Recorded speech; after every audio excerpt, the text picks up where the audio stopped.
क्या कोई देश भूकंप, आंधी तूफान और बारिश को कंट्रोल करके उन्हें एक हथियार की तरह इस्तेमाल कर सकता है?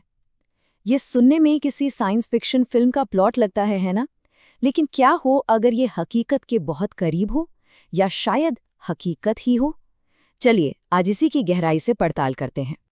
तो चलिए सीधे मुद्दे पर आते हैं। क्या कोई देश सच में भूकंप को एक हथियार की तरह इस्तेमाल कर सकता है? ये सवाल जितना चौंकाने वाला है, इसकी हकीकत उससे भी कहीं ज्यादा परेशान करने वाली हो सकती है। अब देखिए, ये कोई कोरी कल्पना नहीं है। बात इतनी सीरियस है कि आज से दशकों पहले 1976 में ही यूनाइटेड नेशंस को एक ट्रीटी, एक संधि बनानी पड़ गई। ये संधि साफ साफ कहती है कि कोई भी देश प्रकृति को मॉडिफाई करके उसे हथियार की तरह इस्तेमाल नहीं करेगा। सवाल यह है कि भाई ऐसी संधि बनाने की जरूरत ही क्यों पड़ी? उस सवाल का जवाब सीधा सा है, क्योंकि खतरा असली था। इतना असली कि उसके खिलाफ बाकायदा एक इंटरनेशनल लॉ बनाना पड़ा। और ये कानून ही इस बात का सबसे बड़ा सबूत है कि कुछ देश पहले ही प्रकृति को काबू करने की खतरनाक कोशिशों में जुट चुके थे। देखिए, ये संधि किसी फ्यूचर के खतरे को रोकने के लिए नहीं बनी थी। नहीं, ये तो एक रिएक्शन था उन सीक्रेट प्रोग्राम्स पर जो पर्दे के पीछे पहले से ही चल रहे थे। मतलब दुनिया की नज़र से छिपकर प्रकृति को कंट्रोल करने की एक होड़ शुरू हो चुकी थी, और इसीलिए ये बैन लगाना बेहद ज़रूरी हो गया था। और इन सीक्रेट प्रोग्राम्स की बात करें तो एक नाम सबसे पहले आता है, अमेरिका। चलिए आपको एक ठोस हिस्टोरिकल एग्जाम्पल दिखाते हैं जो ये साबित करता है कि मौसम से छेड़छाड़ सिर्फ थ्योरी नहीं बल्कि एक डॉक्यूमेंटेड फैक्ट है। कहानी शुरू होती है 1967 में। वियतनाम वॉर चल रहा था। अमेरिका ने एक टॉप सीक्रेट मिशन लॉन्च किया। नाम था ऑपरेशन पोपाई। मकसद था हो ची मिन ट्रेल पर मानसून को लंबा खींचना ताकि दुश्मन की सप्लाई लाइंस कीचड़ और बाढ़ में डूब जाएं। तरीका, C-130 एयरक्राफ्ट बादलों पर सिल्वर आयोडाइड नाम का केमिकल स्प्रे करते थे। सालों तक इनकार करने के बाद आखिर में 1974 में अमेरिकी सरकार ने माना कि हाँ, उन्होंने ऐसा किया था। तो ये काम कैसे करता था? तकनीक का नाम है क्लाउड सीडिंग। सीधे साधे शब्दों में कहें तो हवाई जहाज से बादलों पर कुछ केमिकल्स जैसे सिल्वर आयोडाइड छिड़के जाते हैं। इससे होता यह है कि बादल की पानी बरसाने की ताकत कई गुना बढ़ जाती है। मतलब उन्होंने जब चाहा जहां चाहा भारी बारिश करवा दी। अब वियतनाम में जो हुआ वो तो बस एक ट्रेलर था। इसने दुनिया को दिखा दिया कि नेचर को कंट्रोल करना पॉसिबल है। और फिर सवाल ये उठने लगा कि भाई अगर बारिश कंट्रोल हो सकती है तो क्या बड़े बड़े तूफानों, सुनामी और यहाँ तक के भूकंपों को भी कंट्रोल किया जा सकता है? और ये सिर्फ एक सवाल नहीं था, इस पर बाकायदा काम हो रहा था। कोल्ड वॉर के टाइम पे महाशक्तियां क्या क्या कर रही थीं, जरा देखिए। अमेरिका का था प्रोजेक्ट स्टॉर्म फ्यूरी। मकसद था हरिकेन्स का रास्ता मोड़ना या उन्हें कमजोर करना। फिर अमेरिका और न्यूजीलैंड ने मिलकर सुनामी बॉम्ब तक का टेस्ट कर लिया था। मतलब समुद्र के नीचे धमाके करके सुनामी पैदा करना। और अमेरिकी इंटेलिजेंस की माने तो सोवियत संघ तो एक कदम और आगे था। वो टेक्टोनिक वेपन पर काम कर रहा था। मतलब न्यूक्लियर धमाकों से भूकंप लाने की कोशिश। ठीक है, तो ये सब तो पुराने प्रोजेक्ट्स थे जो बंद हो गए। तो फिर आज हमें क्यों चिंता करनी चाहिए? आज क्या खतरा है? खतरा आज भी है और शायद पहले से भी बड़ा। और इसकी वजह है एक चीज जिसे कहते हैं ड्यूल यूज टेक्नोलॉजी। अब ये ड्यूल यूज टेक्नोलॉजी क्या भला है? समझिए, ये एक दो-धारी तलवार है।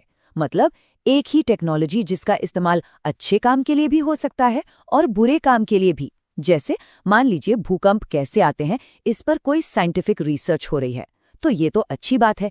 लेकिन इसी रिसर्च का डेटा इस्तेमाल करके भूकंप पैदा करने का हथियार भी तो बनाया जा सकता है। एक उदाहरण देखिए, फ्लूइड इंजेक्शन। ये एक जानी मानी तकनीक है। अब इससे भूकंप कैसे लाया जा सकता है? स्टेप 1, पहले तो एक ऐसी जगह ढूंढो जहां जमीन के नीचे टेक्टोनिक प्लेटों में कोई फॉल्ट हो।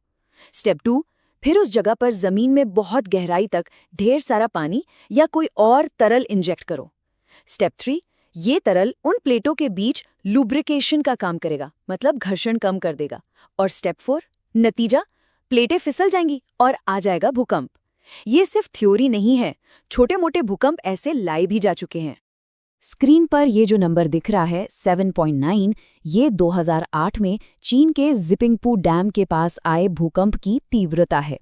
कई वैज्ञानिकों का मानना है कि ये भूकंप प्राकृतिक नहीं था, बल्कि डैम में जमा हुए अरबों लीटर पानी के जबरदस्त वजन और दबाव की वजह से आया था। इसे कहते हैं रेजर्वॉयर इंड्यूस्ड साइज्मिसिटी। और भी तरीके हैं जो सुनने में बड़े हार्मलेस लगते हैं, जैसे सेस्मिक थंपर्स। ये बड़े बड़े ट्रक होते हैं जो तेल खोजने के लिए जमीन में वाइब्रेशन पैदा करते हैं। अब थ्योरी ये है कि अगर इन वाइब्रेशंस को किसी फॉल्ट लाइन की नेचुरल फ्रीक्वेंसी से मैच कर दिया जाए तो एक बड़ा भूकंप ट्रिगर हो सकता है। और जैसा मैंने अभी बताया, बड़े बड़े डैम का वजन खुद फॉल्ट लाइंस पर दबाव डालकर भूकंप ला सकता है। तो ये सब तो हो गई टेक्नोलॉजी की बात। अब इन सब को आज के जियोपॉलिटिकल माहौल में रखकर देखते हैं। ये सब आज हमारे लिए इतना मायने क्यों रखता है? चलिए एक सिनेरियो इमेजिन करते हैं। मान लीजिए हिमालय में भारत और चीन के बीच बहुत ज्यादा टेंशन है, सेनाएं आमने सामने हैं, और तभी अचानक उस इलाके में जबरदस्त बारिश शुरू हो जाती है। बादल फटते हैं, लैंडस्लाइड्स होने लगती हैं, और इसी अफरा तफरी के बीच 6 या 7 की तीव्रता का एक भूकंप भी आ जाता है। सोचिए क्या होगा। बिना एक भी गोली चलाए दुश्मन की पूरी सेना तबाह हो सकती है। तो फिर सवाल ये उठता है कि ऐसे अदृश्य, ऐसे इनविजिबल हमले से खुद को बचाया कैसे जाए?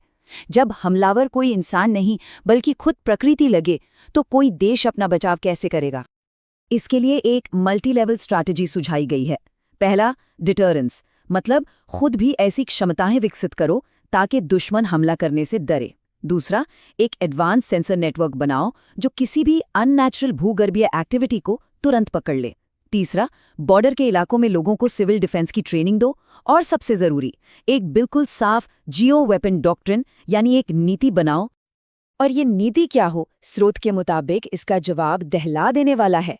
एक जियो वेपन हमले का जवाब न्यूक्लियर होना चाहिए। ये सुनने में बहुत डरावना लगता है, लेकिन इसके पीछे का लॉजिक सिर्फ और सिर्फ डिटरेंस है। एक ऐसा खौफ पैदा करना कि कोई भी देश ऐसा हमला करने की हिम्मत ही ना करे। ये वही सिद्धांत है कि कभी-कभी सबसे खतरनाक हथियारों का डर ही शांति बनाए रखने का काम करता है।